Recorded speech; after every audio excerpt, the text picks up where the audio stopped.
Don sangat berhati-hati, melewati jembatan 1,5 meter saat mengejar buron saja. Ia tak berani, ia ketakutan hingga pusing. Bahkan digigit tikus. Benar-benar payah. Don segera ke rumah sakit. Lukanya dibersihkan dan diperban. Setiap proses harus dilalui. Don adalah seorang polisi. Katanya ia bisa menjabat, berkat bantuan orang dalam. Don agak kewalahan jadi polisi. Baru sampai di kantor. Ada kasus baru. Saat yang lain bertugas menangkap bandar narkoba. Ia ditugaskan di luar, untuk berjaga-jaga. Ia dilarang masuk ke TKP. Strategi penangkapan sudah diatur. Ketika transaksi berlangsung, polisi akan meringkus semuanya. Ternyata, rencana tak secepat perubahan. Penjahat sampai di lokasi. Ia terkejut karena Don muncul, dan menyapanya dengan ramah. Kamu bos Bob, yang punya hotel di sini kan? Kamu pergi saja, sedang ada penyergapan. Sebentar lagi akan ada adu tembak, Loed. Kalau kamu terluka, bagaimana? Setelah diingatkan Don, Bob segera angkat kaki dari sana. Don tak lupa sia-sia. Ia menjadi bahan tertawaan. Kepala polisi memakinya idiot. Ayahmu pasti malu melihatmu. Don yang malu. Di telepon rumah sakit, dokter memberitahunya. Tikus yang menggigitnya terinfeksi lepto. Jadi, Don juga tertular. Hidupnya paling lama 30 hari. Tolong temani keluargamu. Amin. Mendapat vonis mati dari dokter. Don ingat selama 30 tahun. Hidupnya sia-sia. Kepribadiannya berubah drastis. Ia akan memuaskan diri. Betapa sulitnya hidup Don. Ia dan preman balapan motor dengan mata tertutup. Sungguh nekat, Don menyelinap ke bawah mobil Bob, dan menjadikan dirinya GPS. Ia bergelantungan di jalan. Pantatnya lecet-lecet. Untungnya, ia tak mati. Tuhan ingin mengerjainya dulu, sebelum membunuhnya. Tuhan nampaknya senang, bercanda dengannya. Setelah diberitahu dokter, ia terinfeksi lepto, karena digigit tikus. Hidupnya hanya sisa 30 hari. Don memutuskan untuk bersenang-senang. Ia mencari Bob yang dulu pernah diusirnya. Don akan membantunya mencuri bukti di kantor polisi, asalkan Bob memberinya $100.000. Bob memberinya uang. Ia tak menyangka, Don menipunya, dan malah liburan ke luar negeri. Lagi pula hidupnya tinggal sebulan.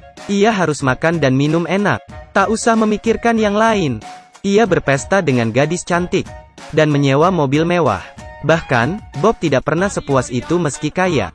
Saat Don tenggelam dalam mimpi, Don datang, ia memakai kacamata hitam. Don di sini, ia di sini, dengan wajah sok keren masuk ke kantor. Dulu, Don sangat payah. Tapi, demi balas dendam, ia menguatkan diri. Don berhasil mengejutkan penjahat. Semua temannya memberinya tepuk tangan. Kepala polisi akhirnya memberinya kesempatan untuk menebus kesalahan. Bahkan, ia mengutus tim untuk menemani Don. Kepala polisi, I love you. Don mulai melacak Bob.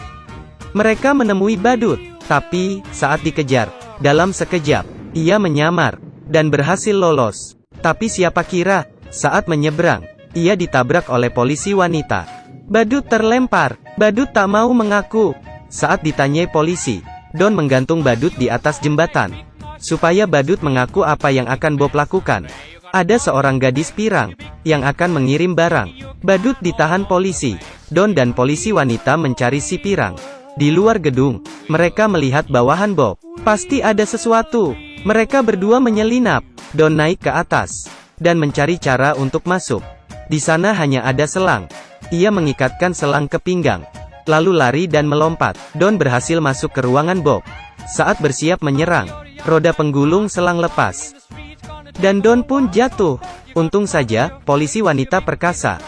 Ciak, hiyak, ha, para penjahat terkapar, dan mengaku di mana lokasi transaksi. Mereka berdua ngebut. Di sana mereka melihat, transaksi akan berlangsung. Demi melacak markas mereka, Don menyelinap di kolong mobil Bob. Sesampainya di markas mereka, Don kaget. Bob memakai kedutaan supaya aman, dan melakukan transaksi ilegal. Topeng itu bukan topeng biasa. Setelah dihancurkan, akan memberikan efek bahagia. Para pekerja sibuk menggiling. Don dan timnya tidak melihat penjahat di sana. Karena takut ketahuan, mereka menyamar dan berdandan heboh. Tapi, hal itu menggemparkan kedutaan. Kepala polisi langsung memecat Don. Hampir saja ia ketahuan. Karena kalau Don ketahuan, hubungan diplomatik akan terancam. Kantor polisi yang kecil, tak bisa menampung Don yang hebat. Saat Don bersedih, ia ditelepon Bob, yang menyampaikan sebuah kejutan. Neneknya ditawan. Bob ingin Don mencuri bukti dari kantor polisi. Kalau tidak, neneknya dibunuh. Don sangat dilema. Hatinya tak selapang itu. Ia akhirnya mengorbankan integritasnya, dan memutuskan membantu Bob. Don ingin mengambil bukti.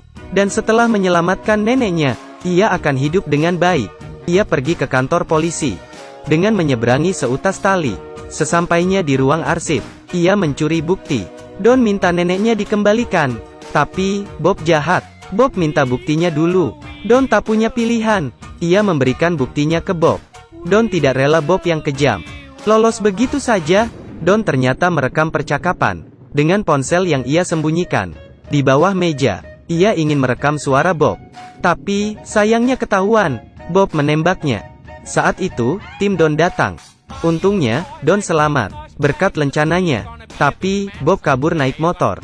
Don mencuri sebuah motor dan mengejar Bob. Mereka saling berhadapan. Duel akan dimulai. Gaspol. Siapa yang akan mati lebih besar dari? Bob panik. Ia banting setir dan terlempar. Akhirnya, ia tertangkap. Kesalahan diagnosis membuat akhir yang sempurna. Saat itu, Bob ditelepon dokter lagi. Untung saja, itu kabar baik. Ternyata, dokter salah diagnosa. Tikus yang menggigit Don bebas penyakit. Jadi, Don tak perlu mati. Don tak tahu harus sedih atau senang. Ia ingin menangis karena sekarang ia jadi penakut lagi. Tapi, ia senang karena sekarang ia tak akan mati. Karena salah diagnosa, Don menjadi pria sejati. Seperti pepatah, ada hikmah di balik musibah.